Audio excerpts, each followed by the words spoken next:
overnight, in addition to the one case we spoke about yesterday, the man in his 50s, his wife has now been tested positive as well. The balance of his close contacts are negative. Some good news for New South Wales, but there are still big questions to be answered. The sequence from our new case matched with an overseas case who had travelled from the US. We are currently reviewing CCTV footage to look at how the transmission got from this individual to our case. And what we're concerned about is that there's a missing link. COVID fragments have also been detected at a sewage catchment site that serves the inner west suburbs of Dulwich Hill, Marrickville, Summerhill, Lewisham, Ashfield, Haberfield, Petersham, Lilyfield and Leichhardt. My message is to anyone with the most minimal of symptoms, please come forward and get tested. We're particularly calling out those suburbs because of that detection. As testing and tracing continues, Greater Sydney's now under new guidelines. We ask that nobody welcome more than 20 people into your home. There'll be no singing or dancing in indoor venues. The exception is weddings. We recommend that only 20 people at a time be on the dance floor.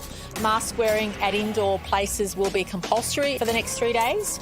Public transport, if you're going to the supermarket, any indoor event. At this stage, the new rules will stick around until midnight on Monday. We're saying to everybody, business as usual, but just do a few things extra. But with a busy Mother's Day weekend ahead and a mystery unsolved, are these measures enough to keep this outbreak contained?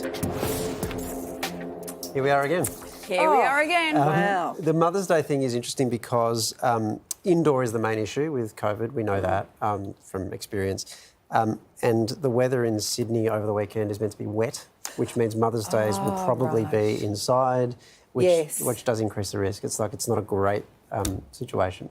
Here's the other thing with this virus. Yeah. What is it about outbreaks and public holidays? Like, we've got Mother's Day coming up. Christmas was a disaster in Sydney. Anzac Day. Anzac Day. Easter, we had a problem. Valentine's Day, remember the restaurants in Melbourne got closed down? Well, people think this virus started in China. Maybe it started in Australia. We love a long weekend. Well, you know, but there's certain things as well, like the virus will not infect people at footy games, but it would infect people at Anzac Day memorials. So, you know, it's just it's a tricky virus. It has priorities that we don't understand. And it loves barbecues. Yes.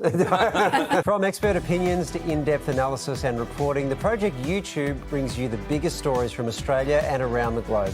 Hit the subscribe button now for news delivered straight to your feed.